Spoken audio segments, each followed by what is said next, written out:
Pumanaw sa edad na 84 ang Regal Entertainment matriarch na si Mother Lily Monteverde.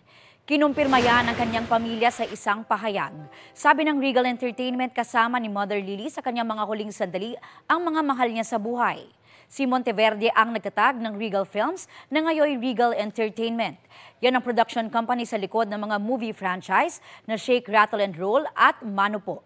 Ipinalabas din sa GMA Network ang Mano Po Legacy at napapanood hanggang ngayon ang Regal Studio Presents. Bukod sa kanyang pamilya, itinuturing din na ina si Mother Lily ng maraming artista, kabilang ang ilang kapuso stars. Ngayong araw sisimulan ang memorial service ni Mother Lily sa Quezon City at sa August 10 ang libing sa Taguig. Noong Sabado naman inilibing ang asawa ni Mother Lily na si Leonardo Remy Monteverde na pumanaw noong July 29 sa edad na 86. Kapuso, para sa mga maiinit na balita, mag-subscribe sa GMA Integrated News sa YouTube.